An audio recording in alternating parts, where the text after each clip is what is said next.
my son from me, I bury a second husband. And I am going, madam. Weep for my father's death anew. But I must attend his majesty's command. You will find of the king a husband, madam. You, sir, a father. What hope is there of his majesty's amendment?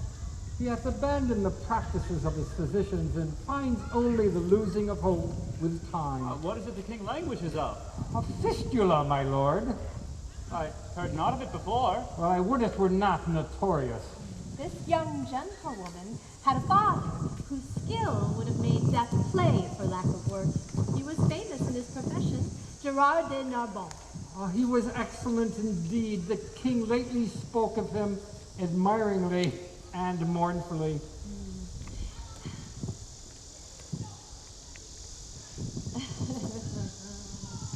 Her disposition she inherits. She derives her honesty and achieves her goodness. Well, your commendations get from her tears. Oh, 'tis the best brine a maiden can season her praise in. No more of this, Helena. Don't you no more? Does it be rather thought you affect a sorrow than have it? I do affect the sorrow indeed, but I have it too.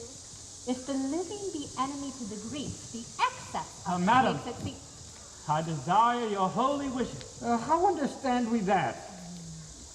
Be thou blessed, Bertram, and succeed thy father in manners as in shape. Love all, trust a few, do wrong to none. Be checked for silence, but never taxed for speech.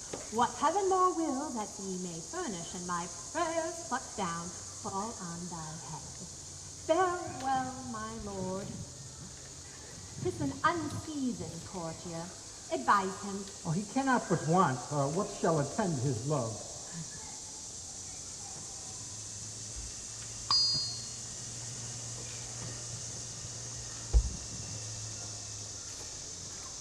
Farewell, Bertram.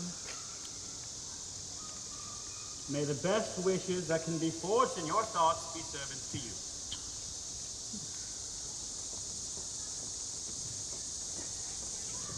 Be countable to my mother, your mistress, and make much of her.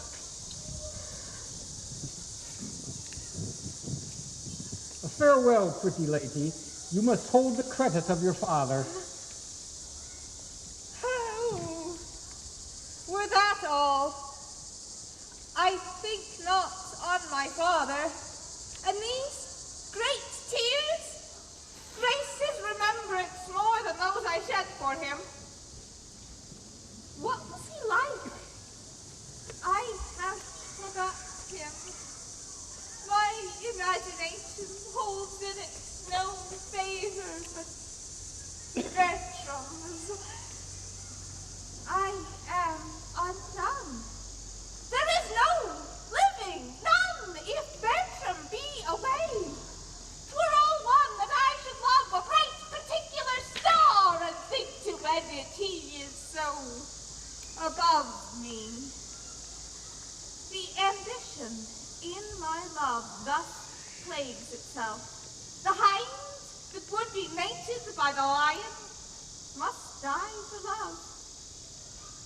'Twas pretty, though plague, to see him every hour, to sit and draw his arched brow, his hawking eye, his curls in our heart's table.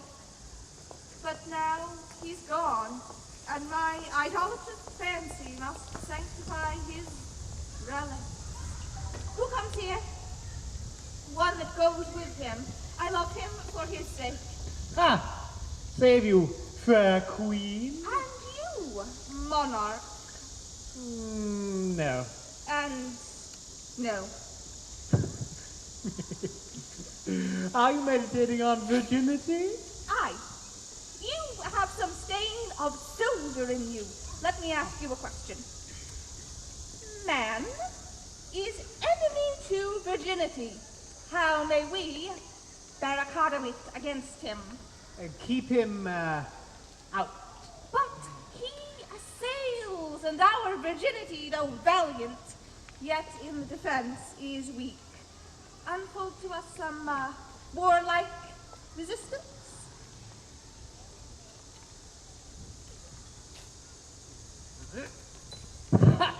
There is none.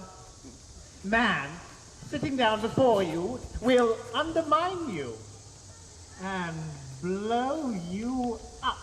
Bless our poor virginity from underminers and blowers up. Is there no military policy how virgins might blow up men? Well, with the breach yourselves made you lose your city, it is not of nature to preserve virginity. There was never a virgin got till virginity was first lost. 'Tis too cold a companion.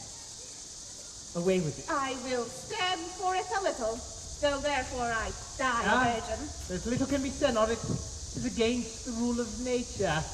To speak on the part of virginity is to accuse your mothers. Virginity murders itself and should be buried in highways. Virginity breeds mice. Looks like a cheese. Besides, virginity is peevish, proud, idle, made of self-love. Keep it not. You cannot choose but loose life.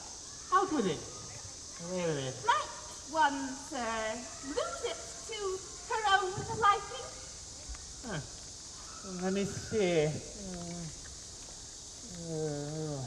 Maddie, ill. Like him. Oh, do chin up, my good chap. Is your wife with you? I'm so sorry. Virginity is a commodity. The longer kept, the less worth. Your old virginity is like withered pears. It eats dryly.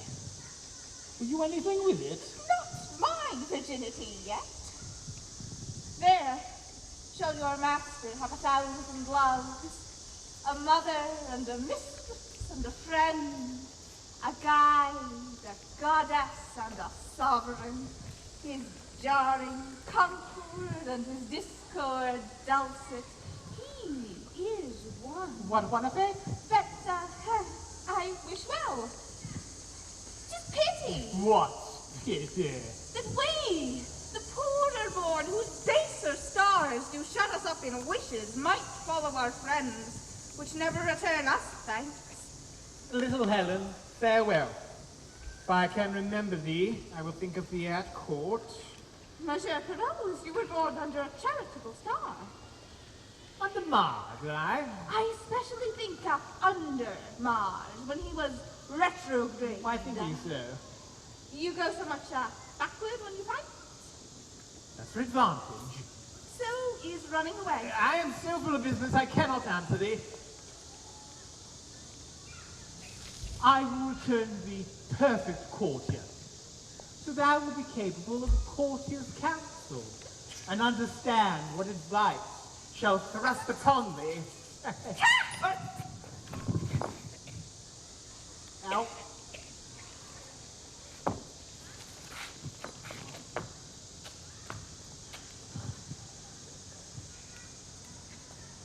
When thou hast leisure, say thy prayers. When thou hast none, remember thy friends. Get thee a good husband, and use him as he uses thee.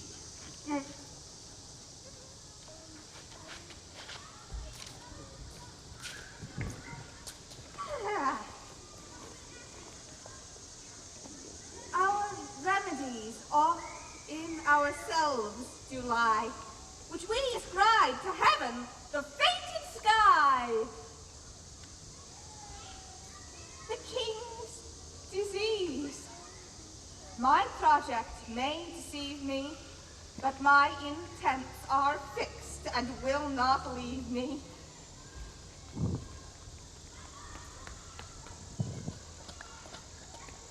I will now hear. What say you? I shall put you to the height of your breeding. I will show myself highly fed and lowly taught. I know my business is to the court, but for me, I have an answer that will serve all men, from the nun's lips to the friar's mouth. Oh, Mary, that's a bountiful answer that fits all questions. Oh, it's like a barber's chair that fits all buttocks. Oh, the pin buttock, the quatch buttock, the brawny buttock, or any buttock at all. Here it is. Ask me if I'm a courtier. I pray you, sir, are you a courtier? Oh, Lord, sir! You were lately whipped, as I think, sir. Oh, Lord, sir, spare not me! You cry, oh, Lord, sir, at your whipping. Oh, I play the noble housewife with the time, to entertain it so merrily with a fool. Oh, if we were young again. Oh, if we could, I would be a fool. I am a poor fellow. 'Tis not so well I am poor, though. Many of the rich are damned. But if I may have your ladyship's goodwill, Isabel and I will do as we may. Oh, tell me why thou wilt marry. My poor body requires it. I am driven on by the flesh, and he must needs go that the devil drives. I have been a wicked creature, as you and all flesh and blood are. Get you gone, sirrah. May it please you, madam. Bid Helen come? Of her I am to speak. I know you love your gentlewoman. Faith, I do. Her father bequeathed her to me.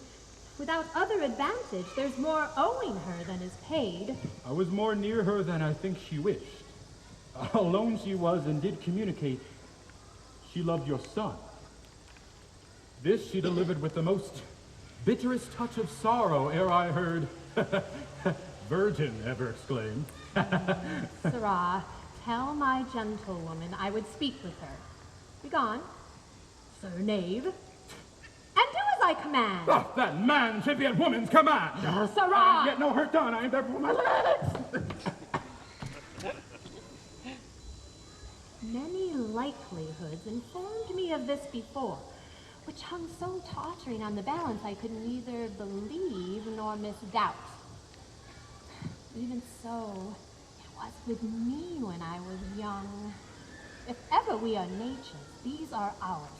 This thorn doth to our rose of youth rightly belong. Our blood to us, this to our blood is born. It is the show and seal of nature's truth that love's strong passion is impressed in youth. By our remembrances of days foregone, such were our faults, or then we thought them none. Madam, what's your pleasure? You know, Helen, I am a mother to you. My honorable mistress. Nay, a mother. When I said a mother, methought you saw a serpent. Ne'er pressed me with a mother's groan, yet I expressed to you a mother's care. God's mercy, maiden, does it curd thy blood to say that you are my daughter? That I am not. Pardon, madam, the Count Rosillon cannot be my brother. I am from humble, he from honored name. He must not be my brother. Nor I your mother. Would you were, so that my lord your son were not my brother. Yes, Helen. You might be my daughter-in-law. What, pale again? Now I see the mysteries of your loneliness. 'Tis so, for look thy cheeks, confess it. Speak, is it so? Tell me truly, love you my son? Do not you love him, madam? Oh, go not about. My love hath in it a bond, whereof the world takes note. Come, come, disclose the state of your affection. Then I confess, here, on my knee, before high heaven and you, I love your son. My friends were poor, but honest, suppose my love. Be not offended, for it hurts not him that he is loved of me. I follow him not. I know I love in vain, strive against hope. Yet in this captivity and untenable seas, I still pour in the waters of my love and lack not to lose still. Thus, religious in mine error, I adore the sun that looks upon his worshipper but knows of him no more. My dearest madam, let not your hate encounter with my love, for loving where you do. But if yourself did ever in so true a flame of liking wish chastely and love dearly, oh, then give pity to her whose state is such that cannot choose but lend and give where she is sure to lose. Had you not an intent, speak truly, to go to Paris? Madam, I had. I will tell truth. You know, my father left me some prescriptions of rare and proved effect. There is a remedy to cure the desperate languishing whereof the king is rendered lost. My lord your son made me to think of it. But he and his physicians are of a mind that they cannot help him. How shall they credit a poor unlearned virgin? By the luckiest stars in heaven! Would your honor but give me leave to try success? Dost thou believe it? Aye, madam, knowingly. Why, Helen, thou shalt have my leave and love. Be gone tomorrow. What I can help thee to, thou shalt not miss.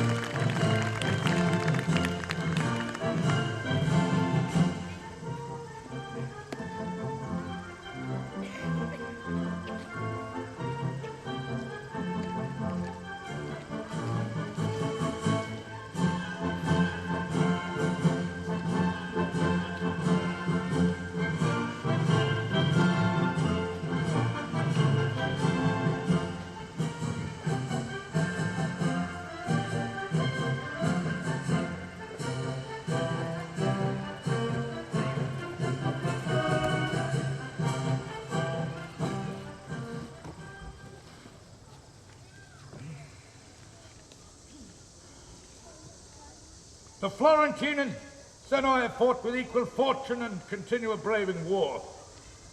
We here received it with caution. Florentine will move us for speedy aid. Florentine is denied. Yet for our gentlemen that mean to see the service, freely have they leave to stand on either part. May serve a nursery to our gentry who are sick for exploit. What's he that comes? 'Tis the Count Roussillon, my good lord. The young Bertram. Youth! Thou bearest thy father's face. Frank nature, rather curious than in haste, has well composed thee. Thy father's moral parts mayest thou inherit too. Welcome to Paris. My thanks and duty are your majesty. I would I had that corporal soundness now as when your father and myself first tried our soldiership. But on us both did haggish age steal on and wore us out of act. Much repairs me to talk of your good father. Contempt or bitterness entered in his pride or sharpness. And his honor, clocked to itself, knew the true minute when exception bid him speak, and at this time his tongue obeyed his hand. Who were below him, he used as creatures of another place and bowed his eminent top to their low rank. Such a man might be a copy in these younger times, which, followed well, will demonstrate them now, but goes backward! His good remembrance, sir, lies richer in your thoughts than on his tomb. When I were with him, he would always say, methinks I hear him now. Let me not live, quoth he, to be the, when a flame lacks oil, to be the snuff of younger spirits whose apprehensive senses all but new things disdain, whose judgments are mere fathers of their garments, whose constancies expire before their fashions. This he wished. And after him, I after him wish too. Welcome, Count. No sons, more dearer. Thank your majesty. Farewell, young lords. These warlock principles do not throw from you. 'Tis our hope to return and find your grace and help. No, it cannot be. Farewell, young lord. Whether I live or die, be you sons of worthy Frenchmen. Let Italy see you come not to woo honor, but to wed it. Find what you seek. The fame that cry you loud. Those girls of Italy, take heed of them. They say our French lack language to deny if they demand. Beware of being captive before you serve. Our hearts receive your warning.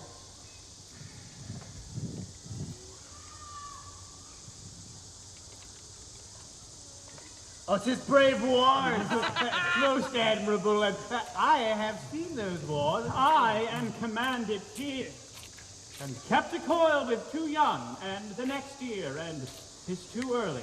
And thy mind stand to it, by. Steal away bravely.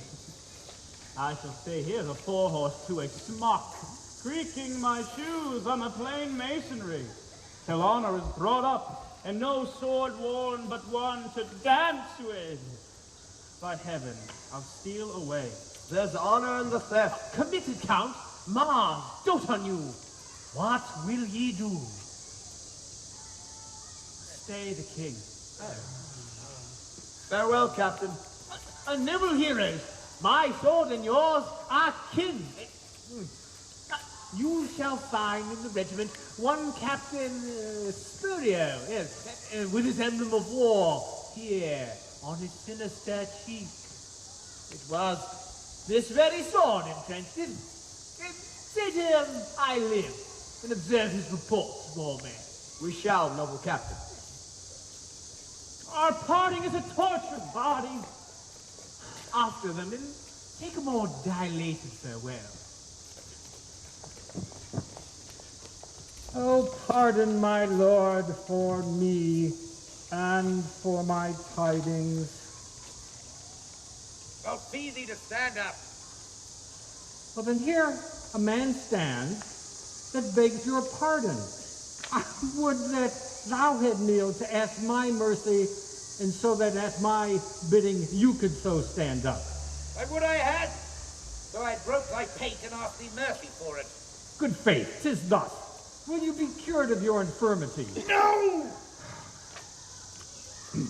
I have seen a medicine that can breathe life into its stone, quicken rock, make you dance canary, whose simple touch is powerful to erase King Pepin, nay, to make great Charlemagne take pen in his hand and write to her a love line. What her is this? Why, Dr. She. There's one arrived who in her years, sex, profession, wisdom, and constancy hath amazed. Will you see her now and know her business? That done, laugh well at me. Good of you. Bring in the admiration, that we may spend our wonder too, or take of thine, wondering how thou tookst it. So this hate hath wings indeed. This is His Majesty. Speak your mind to him. I am Cress's uncle that bring you two together. Fare you well. Fair one. Does your business follow us? I, my good lord, Gerard de Navarre was my father. I knew him. The rather will I spare my praises toward him, knowing him was enough. On threat of death, many receipts he gave me, and hearing your high majesty is touched with that malignant cause, I come to tender it with all humbleness. I thank thee, maiden. When our most learned doctors leave us, I say we cannot stain our judgment or corrupt our hope to. prostitute a past-cure malady. What I can do no hurt. Try. He that of greatest works is finisher oft does them by the weakest minister. So holy writ in babes hath judgment shown when judges have been made. Great floods have flown. Cannot hear thee. Very well, kind maid. Thy pains unused must by thyself be paid. Dear sir, to my endeavors give consent. Of heaven, not me, make an experiment. But know I think, and think I know most sure. My art is not past power, nor you past pure. Art thou so confident? What is infirm in your sound parts shall fly.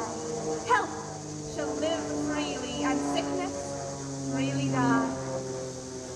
On thy certainty and confidence, what darest thou venture? A strumpet's boldness, a divulged shame, seduced by odious ballads, my maiden's name seared otherwise. Nay, worse, if worse, extended with vilest torture, let my life be ended. Methinks in thee a blessed spirit does speak his powerful sound within an organ weak. And what impossibility would slay in common sense saves another way. Thy life is dear. For all that life doth rank what name of life in thee hath estimate. Youth, beauty, wisdom, courage, all that happiness and prime can happy call. Thou this to hazard needs must intimate skills infinite, or monstrous desperate. Sweet practicer, I will thy physic try, that ministers thine own death, if I die. If I break time or flinch in property of what I spoke, unpitied let me die, and well deserved. Not helping, death's my fee, but if I help, what do you promise me? Make thy demand. But will you make it even? Aye, by my scepter and my hopes of heaven. Then shalt thou give me with thy kingly hand what husband in thy power I will command. Exempted be from me the arrogance to choose from forth the royal blood of France, but such a one, thy vassal, whom I know is free for me to ask, thee to bestow. Here is my hand. The premises observed, thy will by my performance shall be served. Give me some help here! Hold! If thou proceed as I had word, my deed shall match thy deed. They say miracles are past, and we have our philosophical persons to make familiar things supernatural and causeless. We make trifles of terrors, ensconcing ourselves into seeming knowledge when we should submit ourselves to the unknown fear.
preserve us. By thy patient side, and with this healthful hand receive the confirmation of thy promised gift that but attends thy naming. Hear me. This useful parcel of noble bachelors stand at my bestowing. Thy frank election make. Thou hast power to choose. Say, none can forsake.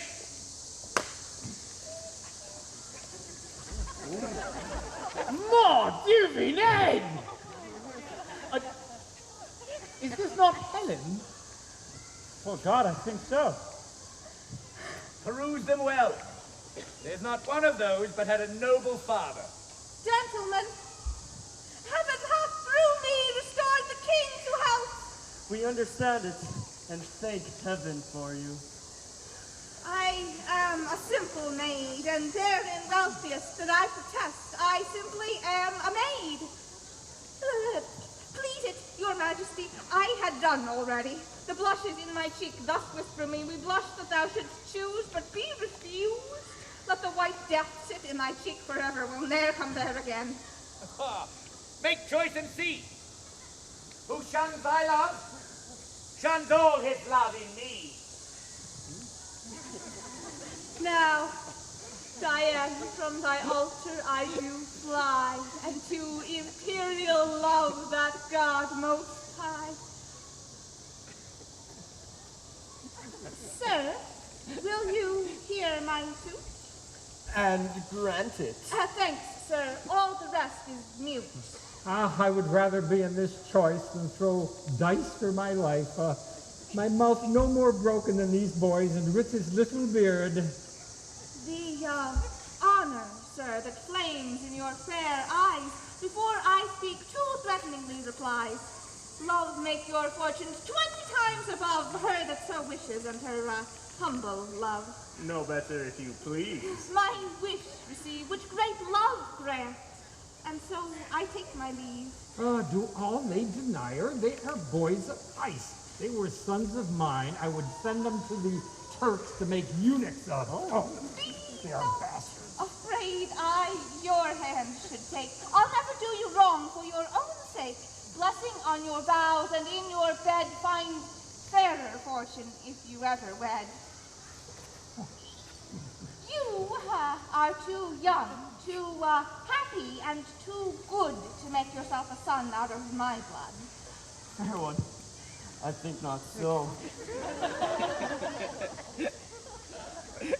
I dare not say I take you, but I give me and my fortune ever whilst I live into your guiding power. This is the man. Why then, young Bertram, take her. She's thy wife. My wife. My liege, I shall beseech your highness, in such a business, give me leave to use the help of mine own eyes. Knowest thou not, Bertram, what she has done for me? Yes, my good lord, but never hope to know why I should marry her. Thou knowest she has raised me from my sickly bed. But follows it, my lord, that to bring me down must answer for your raising. I know her well.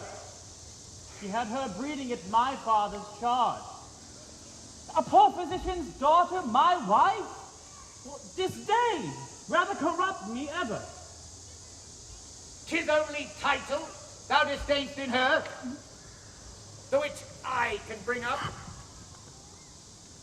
Strange it is that our blood in colour, weight, and heat, poured all together would quite confound distinction, yet stand off in differences so mighty. If she be all that is virtuous, say what thou dislike, the poor physician's daughter.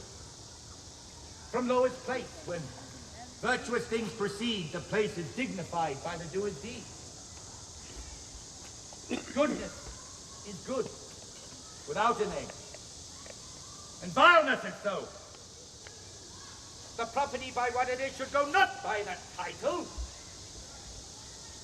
She's young, wise, fair. In being to nature, she's immediate heir. honors thrive, when rather from our own acts we them derive than our foregoers. Mere words of slave, debauched on every tomb, on every grave a lying trophy. What should be said? If thou canst like this creature, I can create the rest. Virtue and she is her own dower. Honor and wealth from me. I cannot love her, nor will strive to do it. Thou wrongst thyself if thou shouldst strive to choose.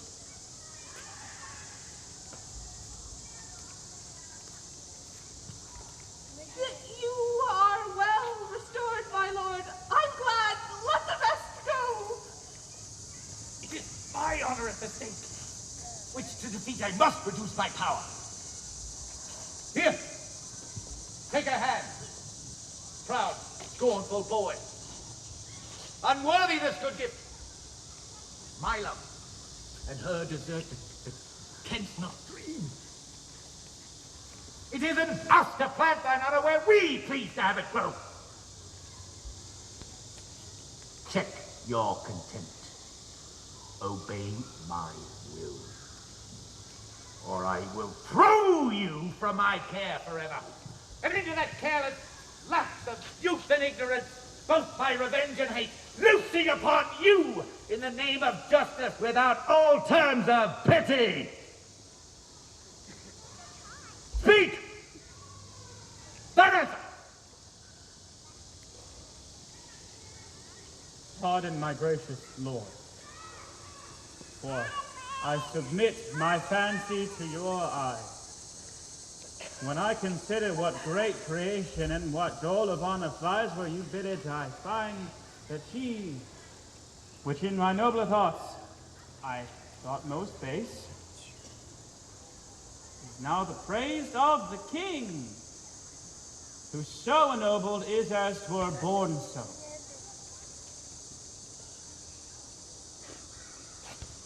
Take her hand and tell her she is thine. I take her hand. Good!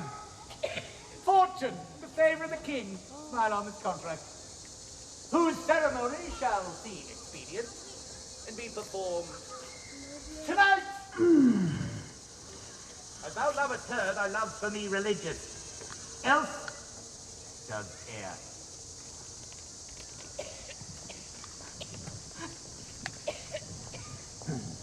Do you hear, my sure? Your lord and master did well to make his recantation. My lord, my master? Aye, isn't that the language I speak? A most harsh one, and not to be understood without bloody succeeding, my master. Are you companion to the Count Roussillon? To any count. To all counts. You are too old, sir. Let me satisfy you. You are too old. What I dare too well do, I dare not do. I did think thee for two ordinaries to be a pretty wise fellow. Thou did make a tolerable vent of thy travel, yet the scarves and the bannerets about thee did manifoldly dissuade me from believing thee to be a vessel of too great a burden. I have now found thee. When I lose thee again, I care not. Hadst thou not the privilege of antiquity upon thee, Do not plunge thyself too far in anger, lest I hasten thy trial, which is, Lord have mercy on thee for a hen. Well, my good window of lattice, fare thee well. Thy casement I need not open, for I see through thee. Give me thy hand. my lord, you do me most egregious indignity. Aye, with all my heart, and thou art worthy of it. I have not, my lord, deserved it. Yes, good faith, every dram of it, and I will not bate thee a scruple. Well, whilst the sun shall take this disgrace off me, scurvy, Old, filthy, scurvy lord. I'll beat him. And if I could but meet him again. Sirrah, your lord and master is married. There's news. You have a new mistress. I unfeignedly beseech your lordship to make some reservation for your wrongs. He is my good master, whom I serve above is more. Who, God? I, sir. The devil is thy master. Thou art more vagabond than traveler. Thou wert beaten in Italy for picking a kernel from a pomegranate. Thou wert best place thy lower part where thy nose stands. By mine honor, if I were 2 hours younger, I would beat thee. Methinks every man should beat thee. I think thou wert born for men to breathe themselves upon thee. Aye, if you were worth another word, I would call you knave. I leave you.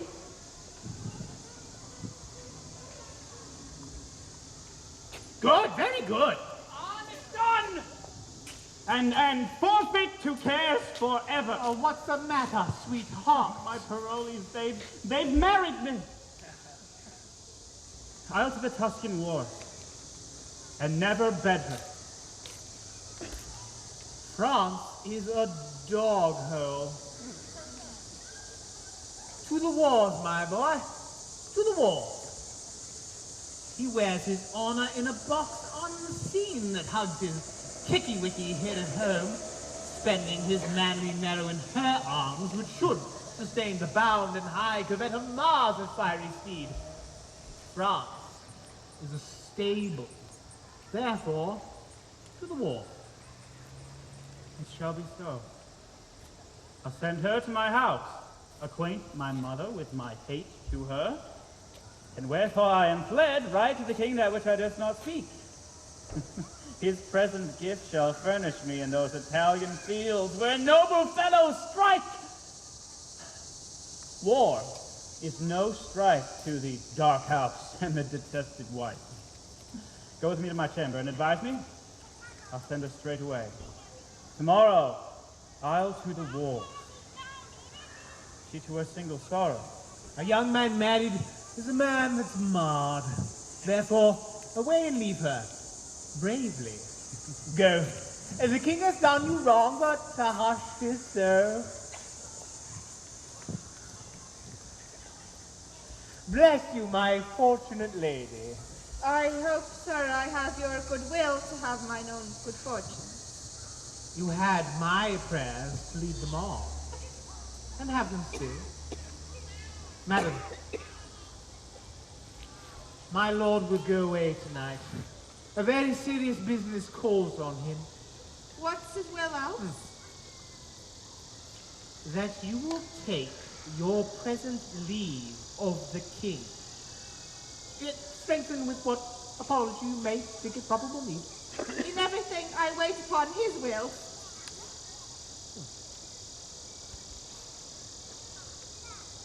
I shall report it so. Well, I hope my lordship thinks not he a soldier. I do assure you, my lord, he's very great in knowledge, and accordingly valued. My dial goes not true. I have then sinned against his valor and transgressed his honor, and the danger is that I cannot find it in my heart to repent. Oh, here he comes. I pray you, make us friends. I will pursue the amity. Has she gone to the king? Will she away tonight? As you have, huh? God save you, Captain. Who's his tailor? Sir.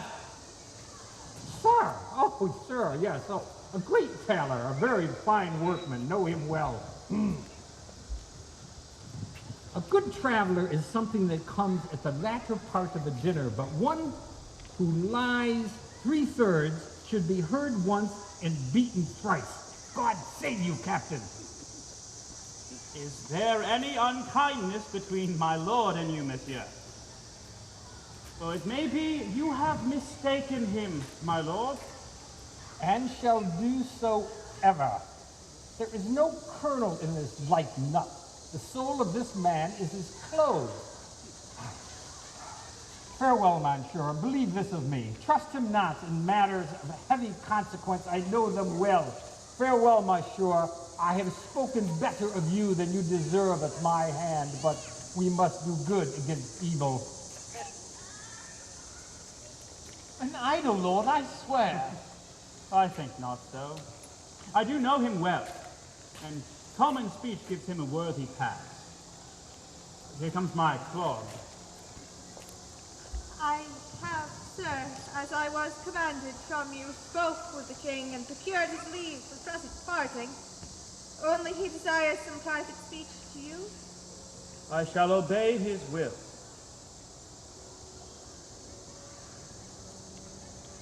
You must not marvel, Helen, at my course, which holds not color with the times, nor the ministration and required office on my particular.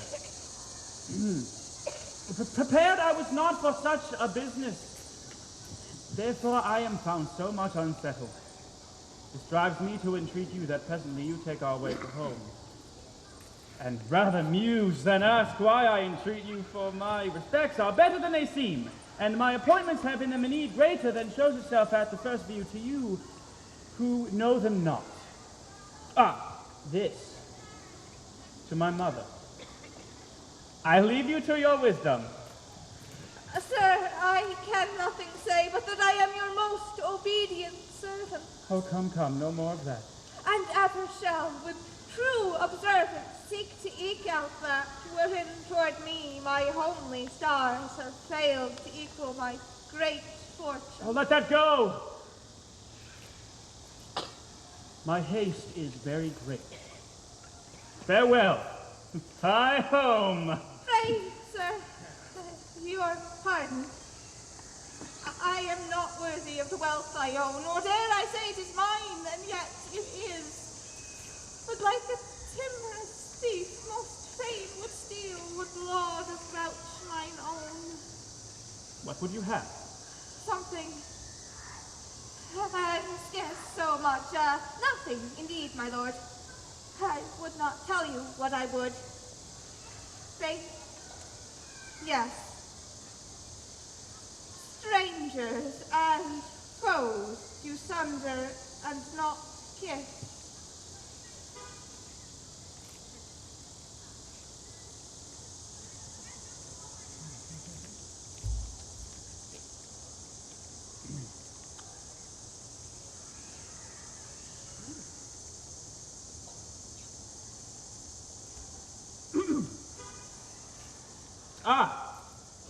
I pray you, stay not, but in haste, to horse.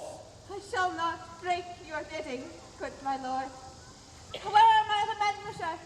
Farewell! Go thou toward home, where I will never come, whilst I can shake my sword or hear the drum. Away, and for our flight this very day, great Mars, I put myself into thy file. Make me but like my thoughts, and I shall prove a lover of the drum. Hater of love, bravely, courageous.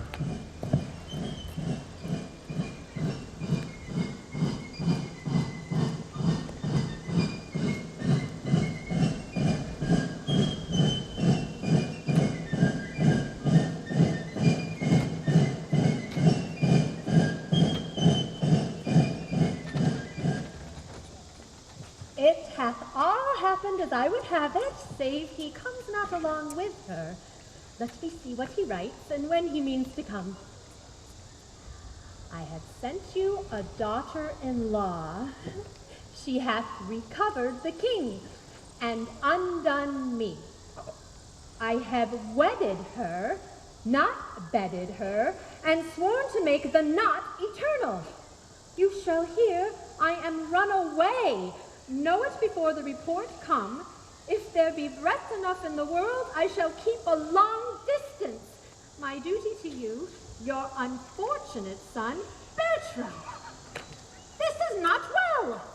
Rash and unbridled boy, to fly the favors of so good a king by the misprizing of a maid too virtuous for the contempt of empire.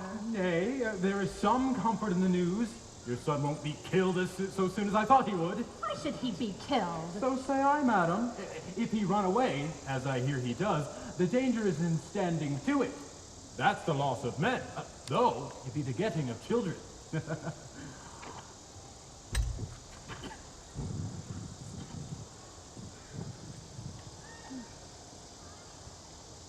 Save you, good madam. Madam, my lord is gone, forever gone. Oh, think upon patience. Pray you, gentlemen, where is my son? Madam, he's gone to serve the Duke of Florence. Look on his letter, madam. When thou canst get the ring upon my finger, which never shall come off, and show me a child begotten of thy body, that I am father to, then call me husband. But in such a then I write a never. This is a dreadful sentence. Oh, he was my son, but I do wash his name right out of my blood. Till I have no wife, I have nothing in France. 'Tis bitter. 'Tis but the boldness of his hand that his heart was not consenting to. Nothing in France until he has no wife? There is nothing here too good for him, but only she, and she deserves a lord. Who was with him? A gentleman which I have sometime known. Parolles, was it not? A very tainted fellow, full of wickedness. My son corrupts a well-derived nature with his inducement. You're welcome, gentlemen. When you see my son, tell him his sword can never win the honor that he loses.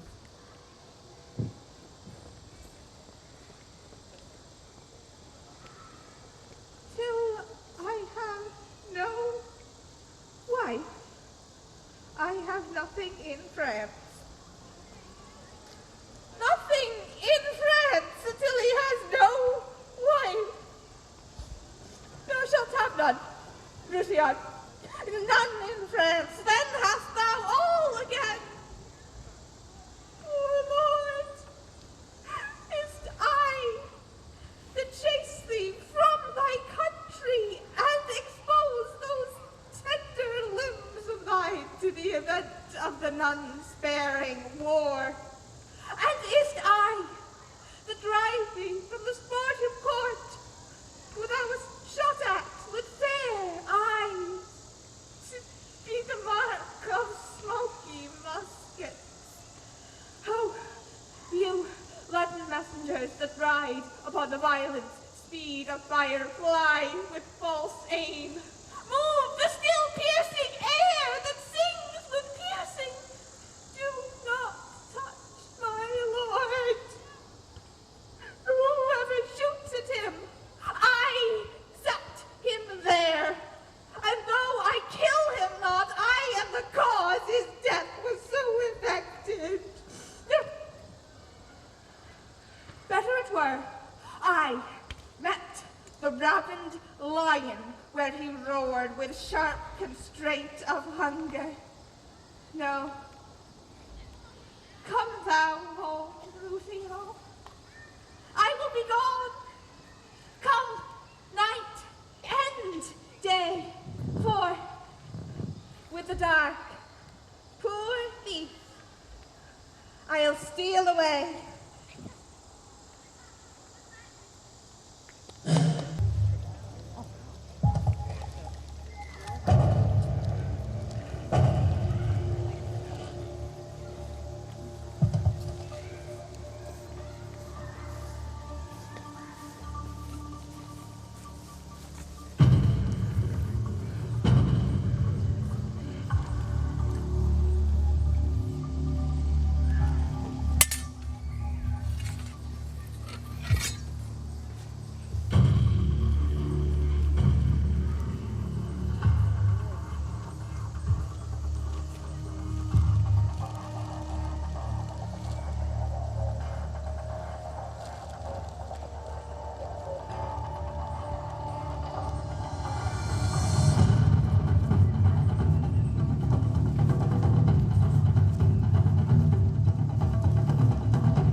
done most honorable service. It is reported that with his own hand he slew the Duke's brother.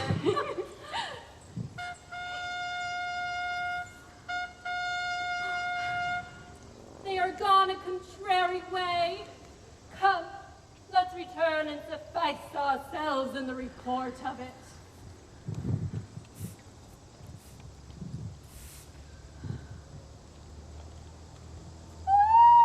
Well, Diana, take heed of this French earl. The honor of a maid is her name, and no legacy is so rich as honesty. I have told my neighbor how you have been solicited by a gentleman. His companion, I know that name. Hang him. One Parolles. A filthy officer he is in those suggestions for the young earl. Beware of them, Diana. Many a maid hath been seduced by them. I hope I need not advise you further. Look, here comes a pilgrim. I know she will like my house. God save you, pilgrim. Whither are you bound? To St. Jacques le Grand. Where do the Palmers lodge? At the St. Francis, here beside the port. Hark you, they come this way. Oh. If you will tarry, holy pilgrim, but till the troop pass by, I will conduct you where you shall be lodged. If you so shall please, pilgrim. You came, I think, from France? I did so. Oh, here you shall see a countryman of yours that hath done most worthy service, the Count Ruth. Know you such a one? He stole from France, as 'tis reported, for the king hath married him against his liking. Think you it is so? Aye, surely. I know his lady. Oh, there is a gentleman that serves the Count. He reports but coarsely of her. Monsieur Parolles. Alas, that poor lady, 'tis a hard bondage to become the wife of a detesting lord. I warrant, good creature, wheresoe'er she is, this young maid might do her a shrewd turn, if she please. How do you mean? Maybe the amorous Count solicits her in the unlawful purpose. He does indeed, but she is armed for him and keeps her guard. So now they come. Oh, that is Antonio, the Duke's eldest son. That, Aeschylus. Which is the Frenchman? Oh, he, that with the red sash. Oh, 'tis a most gallant fellow. Well, is he not a handsome gentleman? I like him well. Yon's that same knave that does lead him to these places. Ooh, were I his lady, I'd poison that vile rascal, that jackanapes with scarf. Why is he melancholy? Perchance he's hurt with a battle. Lose our drum. Well, Mary! And you! where? Get!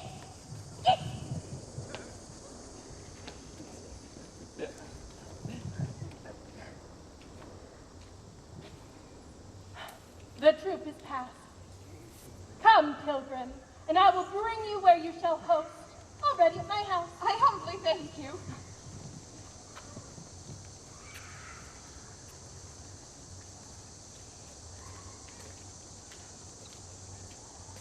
Nay, good my lord, put him to it. If your lordship find him not a hilding, then hold me no more in your respect. Do you think I am so far deceived of you? Believe it, my lord, he's the most notable coward, infinite and endless liar. I would I knew in what particular action to try him.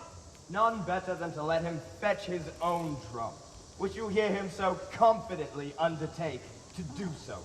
Aye, with the troop will suddenly surprise him, whom I am sure he knows not from the enemy. Be but your lordship present in his examination. He do not offer to betray you. Never trust my judgment in anything. For the love of laughter, let him fetch his drum. Here he comes. How now, monsieur? This drum, it sticks sorely in your disposition. Our parks on, 'tis but a drum. But a drum? Is it but a drum? The drum's so lost. There was excellent command to rend our own soldiers. It was a disaster of war that not even Caesar himself could have prevented. It might have been recovered. It might, but it is not now. I would have that drum. Why? If you think that your stratagem can bring this instrument of honor again, go on. If you speed well in it, the Duke shall speak of it. By the hand of a soldier, I will undertake it. All about it this evening. Encourage myself in a certainty, and by midnight, look to hear further from me. I know thou art valiant. Oh, I love not many words.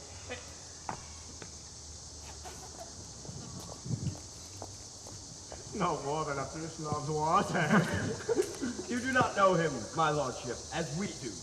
But once you find him, you'll have him ever after. We'll make you a sport with the fox. Ere we case him.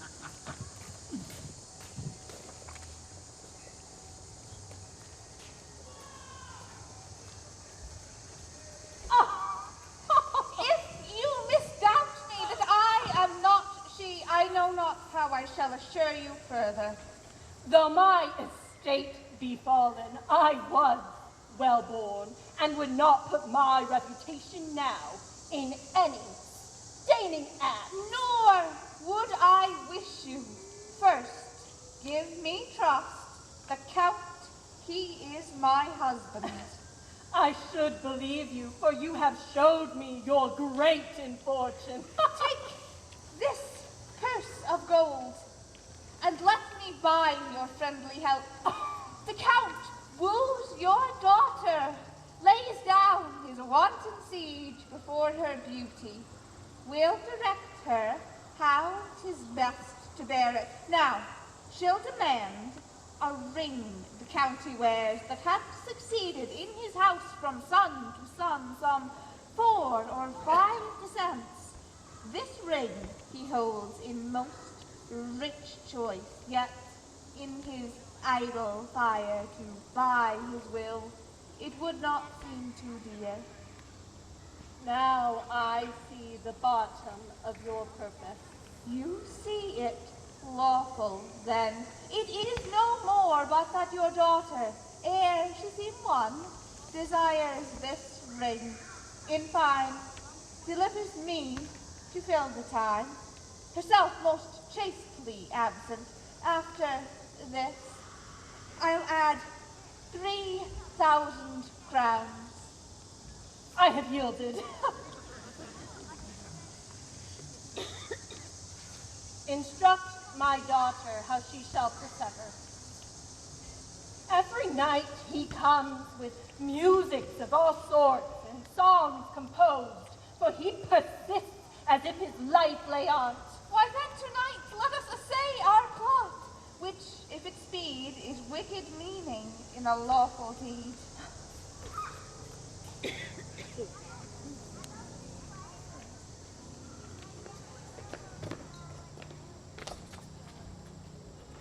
He can come no other way but this. When you sally upon him, speak whatever terrible language you will, but we must not seem to understand him. He must think us some band of strangers, but how so? Here he comes.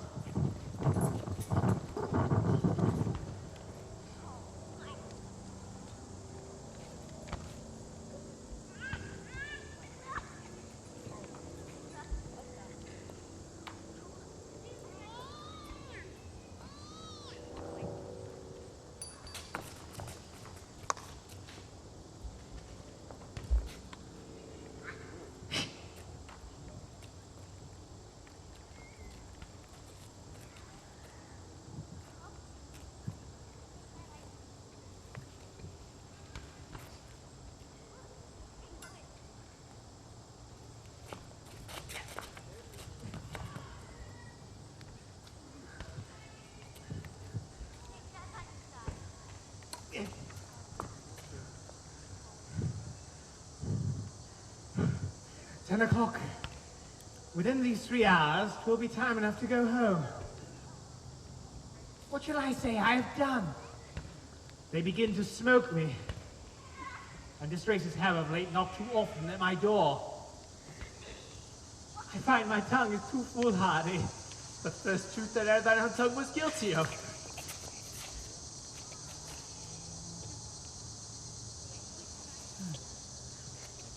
What shall move me to undertake the recovery of this drum, being not ignorant of the impossibility, and knowing I had no such purpose? I must give myself some hurts, and say I got them an exploit.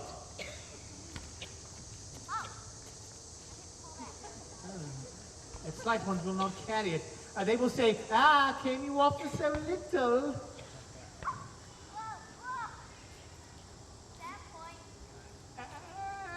Oh, great ones I dare not give. Wherefore, what's the instant?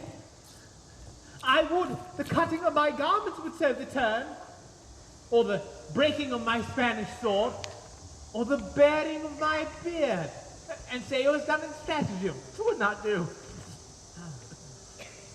Or to drown my clothes and say I was stripped. Others, though I swore I leaped from the window of the citadel. How deep? 30 fathoms.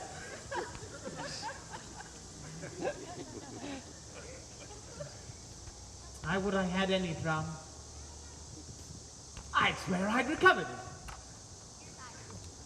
Bam! A drum. Now, of the enemies, yes. Oh, ransom! Ransom! Do not hide mine eyes! Boscos! Velondo Boscos! I know you are the Musco's regiment. If there be here German, Italian, or French, let him speak to me. I'll discover them shall undo the Florentine. Boscos, Rovando! I understand thee and can speak thy tongue. Cowardly Boscos, sir! Oh, let me live, and all the secrets of our camp I'll show. For all King Bob, come, thou art granted first.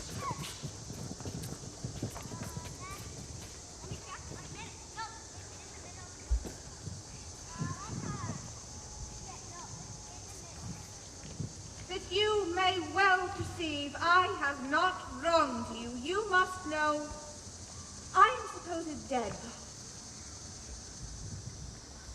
Gentle madam, you never had a servant in whose trust your business was more welcome. Nor you, mistress. But oh, strange men, that can such sweet use make of what they hate.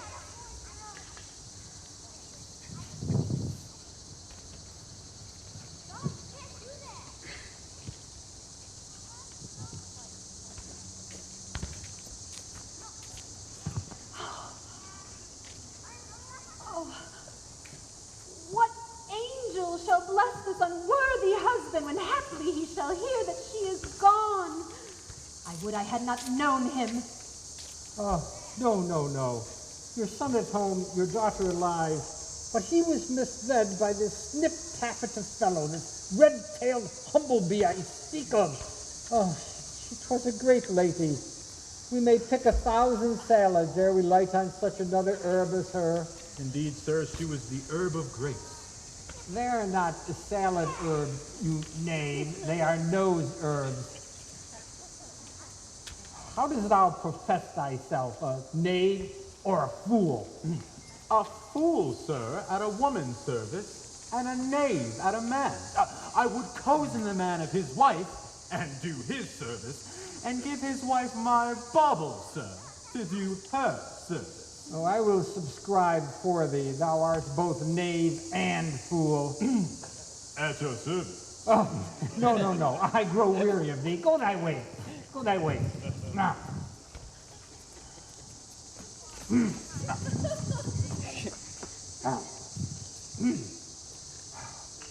I was about to tell you, since I heard of the good lady's death, I moved the king to speak on the behalf of my daughter. How does your ladyship like it? I wish it happily effected. Mine heart is heavy, and mine age is weak. Grief would have tears, and sorrow bids me speak. Let us go right your son. I long to see the young lord. I hear there's an overture of peace. I assure you, a peace concluded. What will Count Roussillon do then? Will he go again to France? I perceive, sir, you are not altogether of his counsel. For his wife fled from his house, and she now sings in heaven. I am heartily sorry that he'll be glad of this. How mightily sometimes we make comforts of our losses. How mightily some other times we join our gain in tears. The great dignity that his valor hath here acquired shall at home be encountered with a shame as ample. The web of our life is of a mingled yarn, the good and the ill together. Our virtues would be proud if our faults whipped them not, and our crimes would despair if they were not cherished by our virtues. God delay our rebellion, as we are ourselves. What things are we? Merely our own traitors.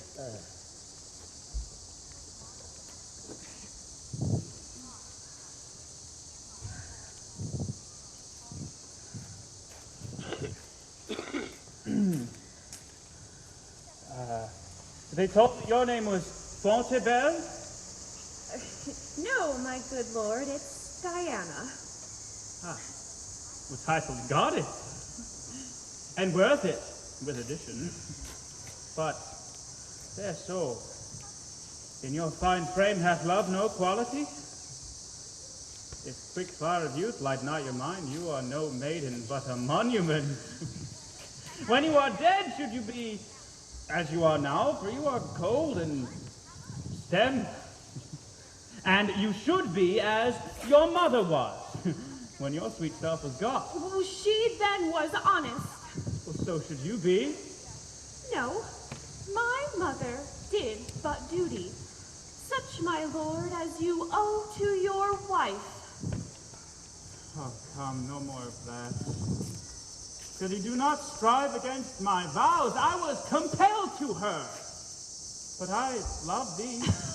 Aye, so you serve us till we serve you, but once you have our roses, you barely leave our thorns to prick ourselves and mock us with our bareness. How have I sworn? 'Tis not the many oaths that makes the truth, but the plain single vow that is vow true, at least in my opinion. Change it. Be not so wholly cruel. Give thyself unto my sick desires. Give me that ring. I'll lend it thee, but have no power to give it. It is an honor longing to our house, bequeathed down from many ancestors, which were the greatest obloquy in the world in me to lose. Mine honor such a ring. My chastity's the jewel of our house. Oh, which were the greatest obloquy the world in me to lose? Here, take my ring. Mine house, mine honor, yea, my life, and I'll be bid by thee.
I'd gladly have him see so that he might take a measure of his own judgment. We will not meddle with him till he come, for his presence must be the whip of the other.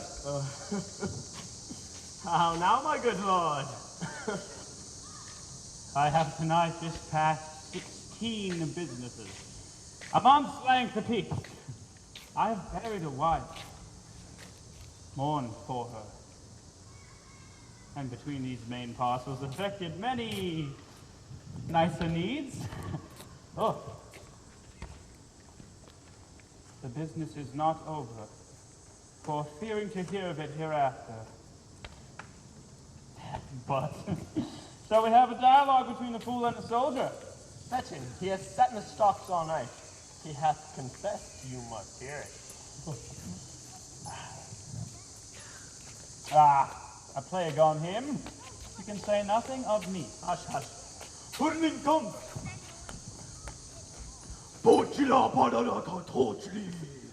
He calls for the torturers, sir. What will you say? I will confess what I know. If ye pinch me like a pasty, I can say no more. Moscow! Shimurcho! The general bids you answer what I ask of thee. And truly, as I hope to live.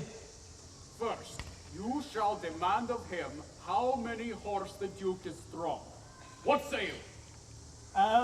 5 or 6,000, but very weak and unserviceable.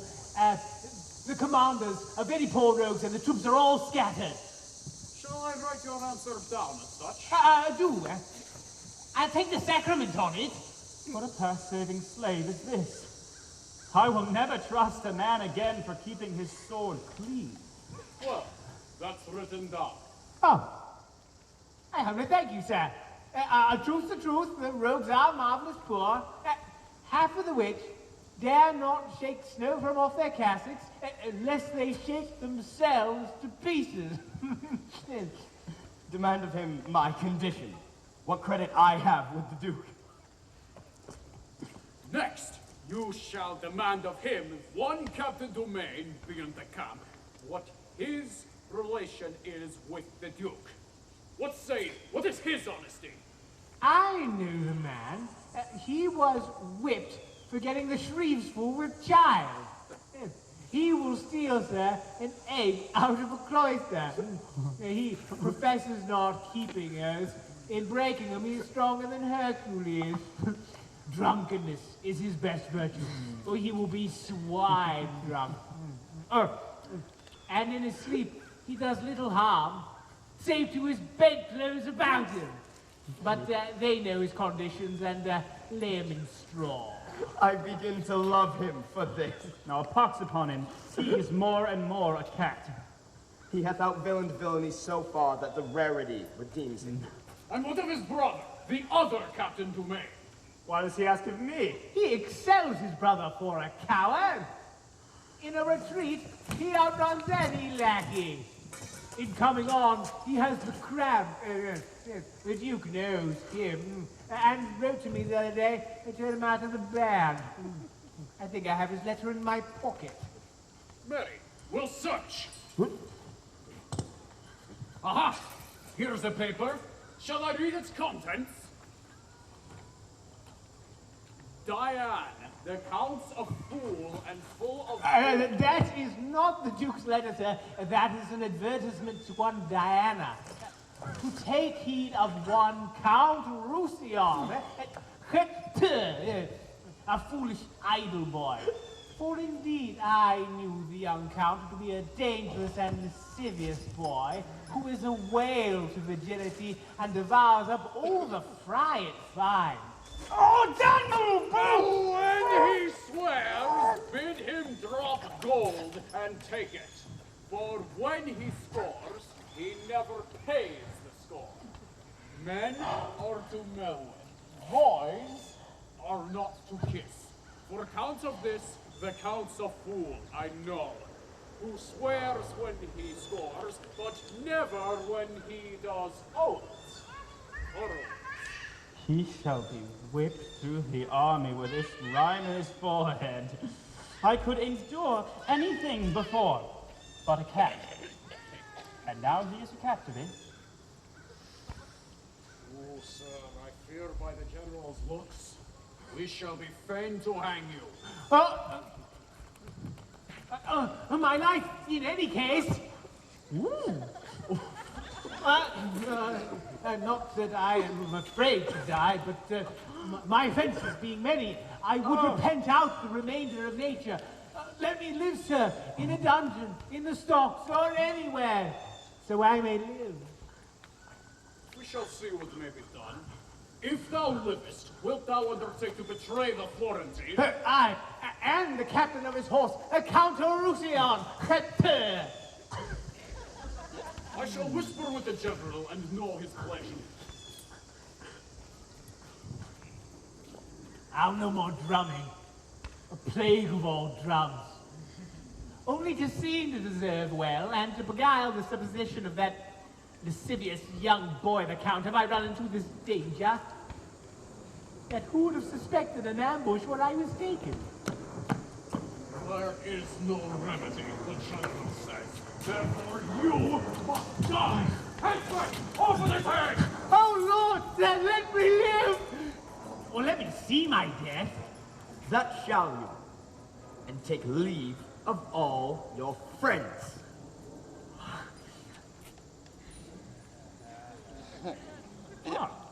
Good morrow, noble captain. God bless you, Captain Parolles. God save you, noble captain. Oh, good captain. Might I have a copy of that sonnet you writ, Diana? If I were not a very coward, I'd compel it of you.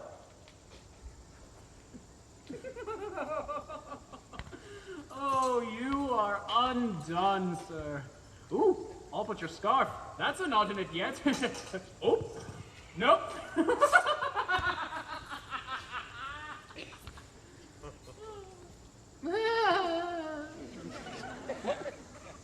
Who cannot be crushed with a plot? Yet I am thankful. If my heart were great, it would burst at this. Captain, I'll be no more. Yet I shall eat and drink and sleep as soft as Captain shall. Simply the thing I am shall make me live. Who knows himself a braggart, let him fear this, for it shall come to pass that every braggart shall be found an ass. Rust, sword, cool blushes, and Parolles live safest in shame. Being fooled, by foolery thrive. There's place and means for every man alive. I'll after.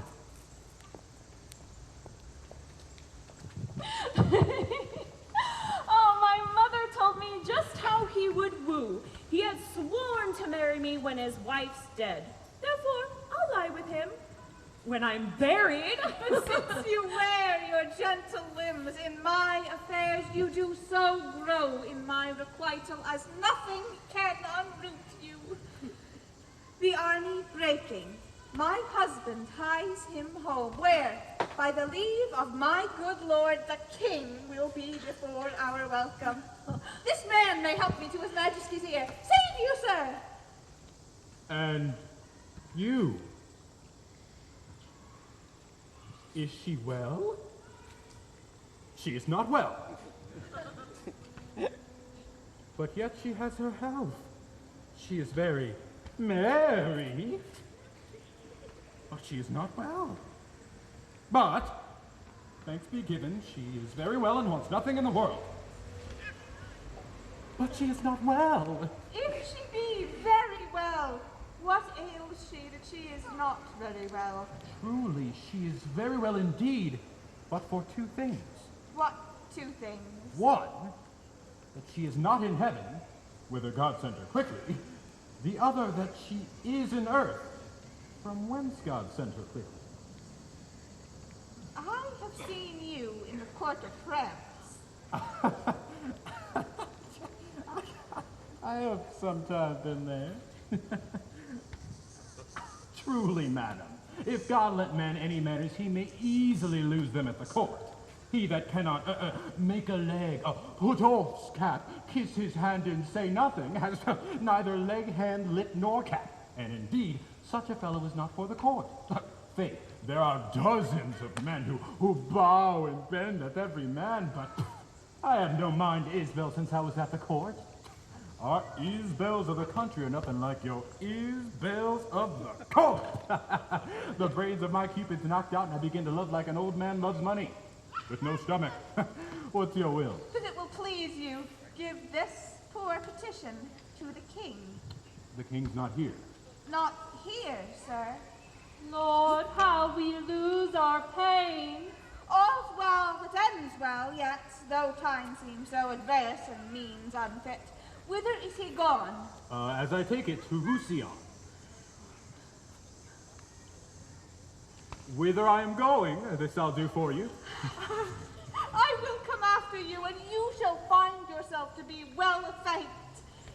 You, Diana, under my poor instructions, yet must suffer something in my behalf. Oh, I am yours upon your will to suffer. Yet, I pray you, but when the word, the time, will bring on summer, when briars shall have leaves as well as thorns, and be as sweet as sharp.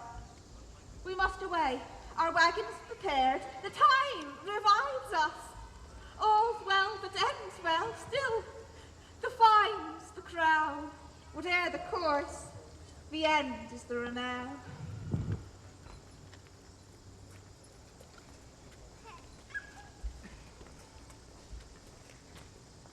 Ah, good Monsieur Laval! Give my lord the furthest letter. I am, sir, being better known to you with fresher clothes. Yet I am now, sir, muddied in fortune's mood and smell somewhat of her strong displeasure. Prithee, allow the wind. Nay, you need not stop your nose, sir. I speak but my metaphor. Indeed, sir, if your metaphor sink, prithee get thee further. I pray you, sir, deliver me this paper. Here he comes himself. This here, sir, is a Fortune's cat, but not musk cat. He has fallen into the unclean fish pond of her displeasure. I lead him to your lordship. My lord, I am a man that fortune hath cruelly stretched. What would you have me to do? 'Tis too late to pare her nails now. Oh, she is a good lady. Let the justices make you and Fortune friends. I am for other business. I beseech your honor, hear me one single word. My name, my good lord, is Parolles. Oh. Oh, then you would have more than word. Cocks my passion. Oh, give me your hand. How does thy drum? Oh, my good lord, you were the first that found me. It lies in you, my lord, to bring me in some grace. For you did bring me out. Oh, out upon thee, knave. Would you put upon me both the office of God and the devil? Sirrah, the king is coming. Inquire further after me. Though thou art both knave and fool, you shall eat. Go to, follow. I thank God for you.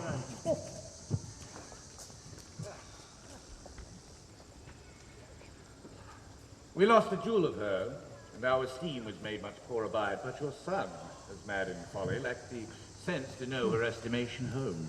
I beseech your majesty to make it natural rebellion, done in the blaze of youth, when oil and fire, too rich for reason's force, o'erbears it and burns on. Dear honored lady, we have forgiven and forgotten all. For my revenges were high bent upon him. Praising what is lost makes remembrance dear. Therefore, call him hither. We are reconciled.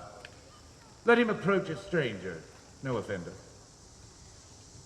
What says he to your daughter? Have you spoke? All he has reference to your highness. Then shall we have a match?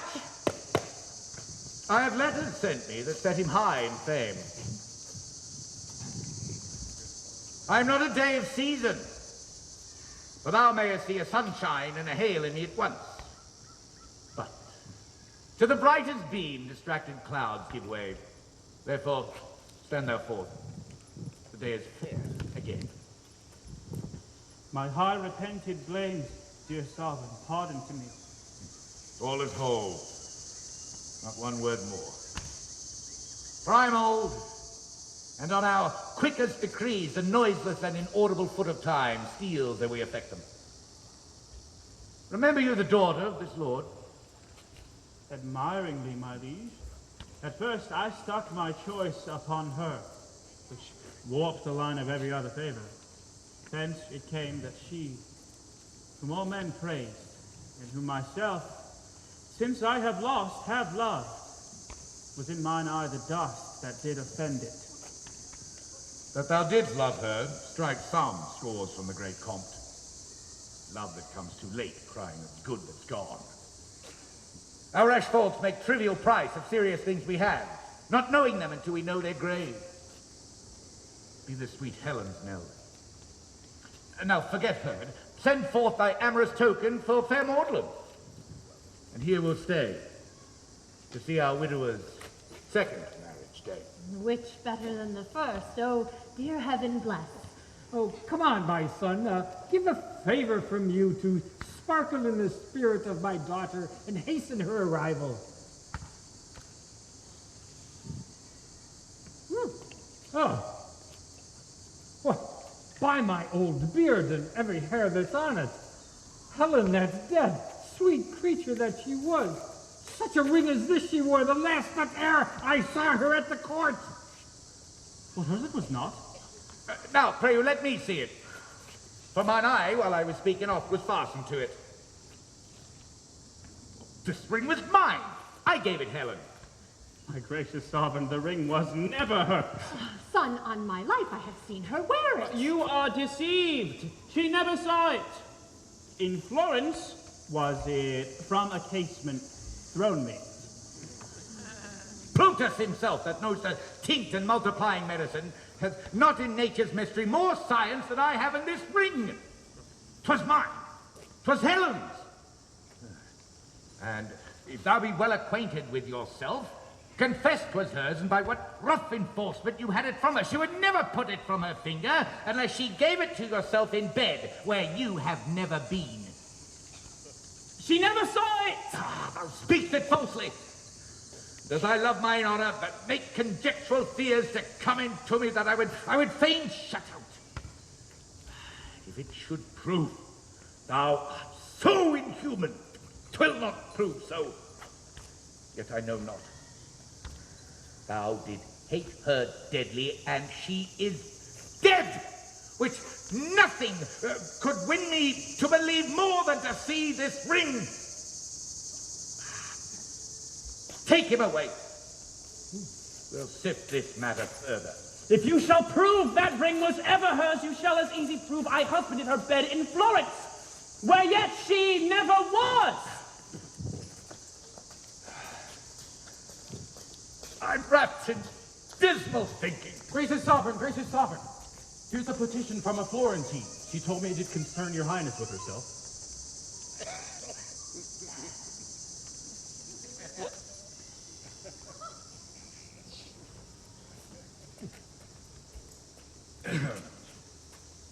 Upon his many protestations to marry me when his wife was dead, the Count Roussillon stole from Florence, and I follow him for justice. Grant me, O king, otherwise a seducer flourishes and a poor maid is undone.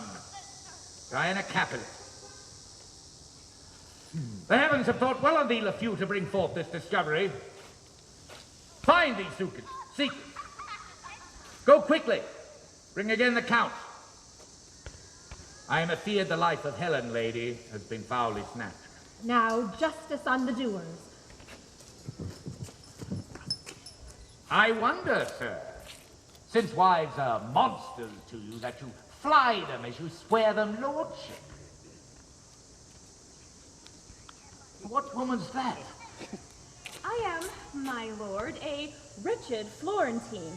My suit, as I do understand, you know. My lord, I neither can nor will deny but that I know her. Does she charge me further? Why do you look so strange upon your wife? Why? She's not of mine, my lord. If you shall marry, you give away this hand, and that is mine. That she which marries you must marry me, either both or none. Oh, your reputation comes too short for my daughter. You are no husband for her. I shall seek a son-in-law at the fair. My lord, this is a fond and desperate creature whom sometimes I have laughed with. Lay a more noble thought upon mine honor than to think that I would sink it here. She was but a common gamester to the camp. She is an easy glove, my lord. She goes on and off at leisure. Oh, he does me wrong, my lord. If I were so, he might have bought me at a common price, but... Oh, behold. This ring, whose high respect did lack a parallel, yet for all that he gave it to a commoner or the camp, if I be one. He blushes, and 'tis it. Oh, this is his wife. That rings 1,000 proofs. Is there not one here in court could witness it? Aye, my lord, but loath I am to produce so bad an instrument. His name is Parolles. Oh, good lord. What ring was yours, I pray? Sir, much like the same upon your finger. Knowest thou this ring? But this ring was his of late. And that was it I gave him being abed. Bog, you threw it him out of the casement. I have spoke the truth. You boggled truly! My lord, I do confess, the ring was hers. Oh, is this the man you speak of? Aye, my lord. Tell me, Sirrah, tell me true, I charge you. By this man and this woman here, what know you? Did he love this woman? Oh, faith, sir, he did love her. But how? He loved her, sir, as a gentleman loves a woman. He loved her, sir. And loved her not. As thou art a knave, and know me. I'm a poor man, and at your majesty's command. He is a good drum, my lord, but a naughty orator. Do you know he promised me marriage? Faith, I know more than I'll speak. But wilt thou not speak all thou knowest? Yes, sir, please your majesty. I did go between them, but more than that, he loved her, sir. For indeed he was mad for her, and spoke of Satan, and of limbo, and of furies, and I know not what. Yet I knew of their going to bed, and of promising her marriage, and of things that would drive me ill will to speak of. Therefore I will not speak what I know. Thou hast spoken all already. Therefore stand aside. This ring, you say, was yours? Aye, my good lord. Well, where did you buy it? Who gave it you? It was not given to me, nor I did not buy it. Well, who lent it you? It was not lent me neither. Where did you find it then? I found it not. If this ring were yours by none of all these ways, how could you give it him? I never gave it him. Oh, take her away. I do not like her now. To prison with her. Oh, and away with him. Away! Unless thou tellst me where thou hadst this ring, thou diest within this hour. Wherefore hast thou accused him all this while? Because he's guilty. Oh, no. Oh, and he's not guilty. Great king, I am no strumpet. By my life, I am either maid or this old old man's wife. She does abuse our ears. To prison with her. Good mother, fetch my bail. Stay, royal sir, the jeweler that owes that ring has been sent for, and he shall surety me. But for this young lord, he knows himself my bed he hath defiled. But at that time he got his wife with child. Dead though she be, she feels her young one kick. So there's my riddle, one that's dead is quick. And now behold the meaning.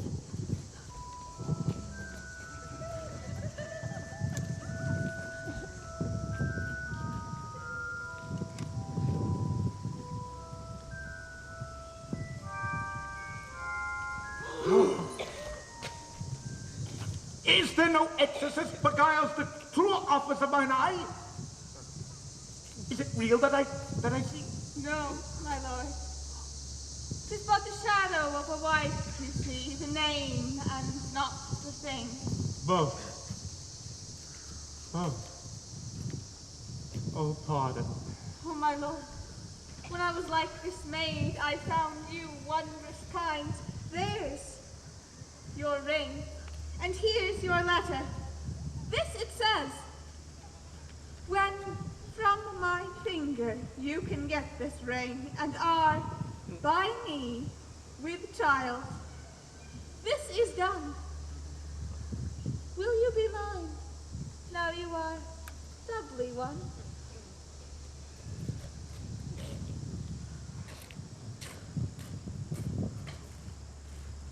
If she, my liege, can make me know this clearly,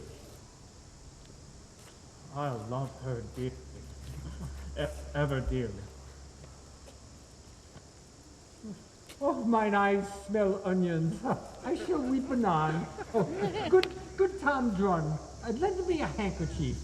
Oh, let thy creases alone, they are scurvy ones. Let us from point to point the story know, to make the even truth in pleasure flow.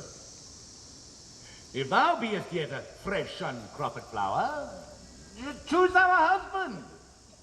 I'll pay the dower. All yet seems well, and if it ends so meet, the bitter past more welcome is the sweet. The king's a beggar, now the play is done. All is well ended if this suit be won. Ours be your patience then, and yours our part. Your gentle hands lend us, and take our hearts.